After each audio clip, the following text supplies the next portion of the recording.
been a little while since I've done an update for you, so I know I am behind and I owe you. Really, there's not much to update on the HON3 RGS. I've been working on some other projects I'll get into here momentarily, but for now, really the only couple of things worth showing you would be in Rico. I managed to get a hold of one of the rare undecorated economy door boxcars from Blackstone, so I lettered it following photographs of the real 3187 in Uray in the late 1930s. And then the only other addition is a McCarville Studios kit. And as you know, the Rico Pro Patria Mill had a little generator shop, like boiler house / generator building that was adjacent to the mill. And it turns out I had exactly the right space for it. So the area between the mill spur and the RGS main line always looked a little weird and bare to me. So now I have a structure to fill it that was actually prototypical and belongs here.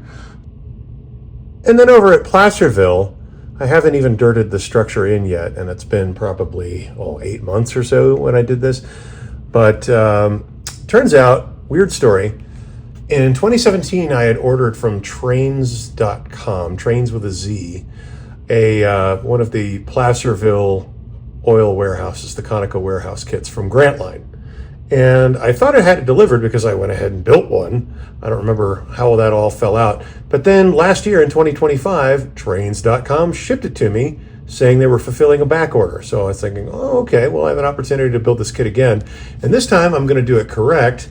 And I used McCarville Studios roll roofing, which is the prototype. The prototype had roll roofing versus the corrugated roofing that comes with the kit. And then also one of Mike McCarville's storage tanks, the oil tank, which is a lot bigger and more accurate than the Walters kits that I was using. Anyway, you can see I still haven't even dirted it in yet. It's kind of floating on top of the scenery, but I'll get to that at some point. This, on the other hand, is why I haven't made a whole lot of progress on the RGS. Some of you may be with the channel long enough to remember when I did the Pennsylvania Railroad Middle Division, which I called the Juniata Division after the river that the railroad followed in central Pennsylvania, an N scale on a hollow core door. Well, that bug never quite quit biting me. And I thought for sure I was done modeling the Pennsy and I was going to move on to HON3 for good. But of course I sent my youngest son to central Pennsylvania for college, and our return trips to Pennsylvania have kind of gotten me back into the mindset. Fortunately for me, I managed to save a lot of my N-scale Pennsy stuff. Not all of it. There are some things I lament having sold, but enough that I was able to put together a bit of a roster and then acquire some new pieces. So I'm going to take you through this. Basically what this is T-Track, and you can see T-Track modules in every stage from just built it this afternoon to already finished, and then a little bit of everything in between. So this represents, again, the Pennsy Middle Division, which would have been 4 tracks in my era, so late 1940s to early 1950s, all the way up into the Shadow Keystone era.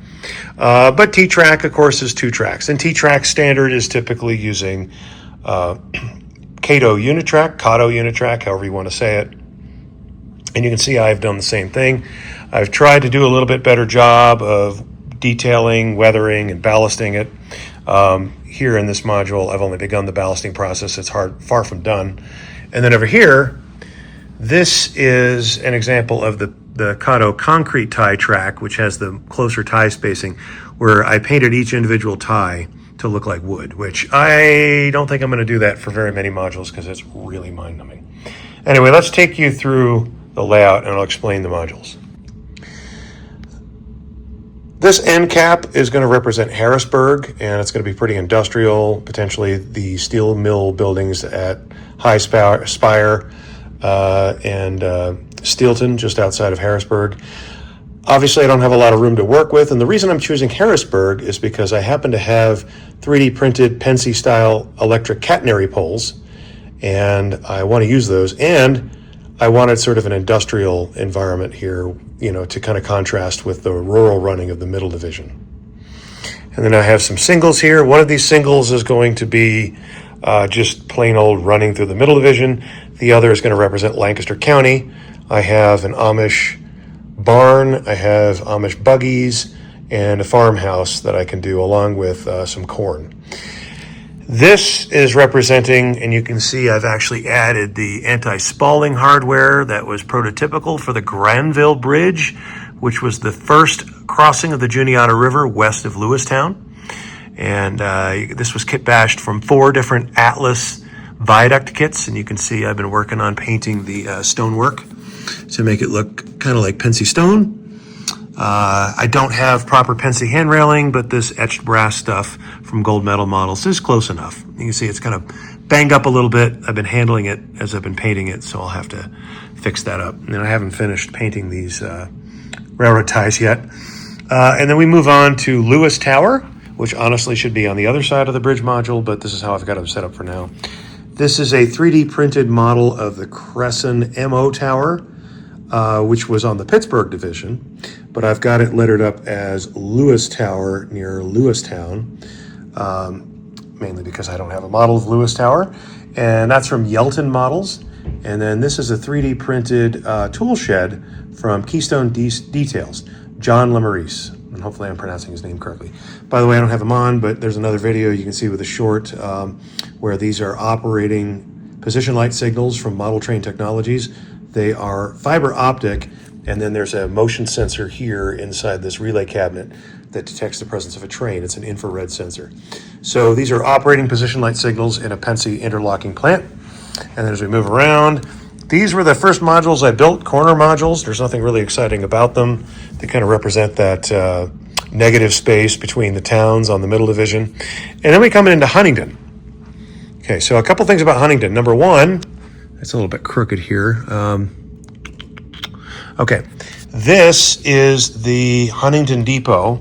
It's shortened by 2 or 3 of these sort of bays. I don't know what you'd call them, but you know, the vertical sort of structure to them. And this was 3D printed by a friend of mine, John Berger. Please don't ask in the comments about having him fire off prints for you. That's not really my place to say whether that's a thing he will do or not. I don't want to take advantage of his friendship, but then he also printed me the very recognizable Hunt Tower. So because of those 2 things, I'm like, oh, I got to do Huntingdon. So I am doing Huntingdon here.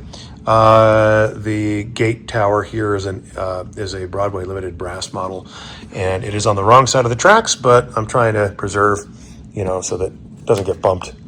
And then of course this spur here is going to represent the interchange track with the Huntingdon and Broadtop. So the Huntingdon and Broadtop Mountain interchanged with the Pennsy until 1953 or 4 at Huntingdon. And then the interchange was right in front of the big Blair's Keystone Stationery Factory, which only recently burned down. So that was a landmark for many, many years. You see lots of 3D printed structures here that represent Pennsylvania prototypes. I'm taking full advantage of that. You can find these on eBay. These Pennsylvania row houses look like they're straight out of Lancaster, but I'm using them here in Huntingdon as well. And then I have some crossovers. You'll see there'll be another crossover over here so that trains can access and switch out the interchange track for the Huntingdon and Broadtop Mountain. So that's pretty much what we're looking at for a layout. Now, here's the reason I'm doing this. I fully expect by 2029, we'll be moving back east. We're looking at Pennsylvania or Maryland. There are varying tax incentives for a 100% service disabled veteran like myself. So, and then there's family considerations and so on. So we'll be moving back east, and I want to be able to take this layout with me.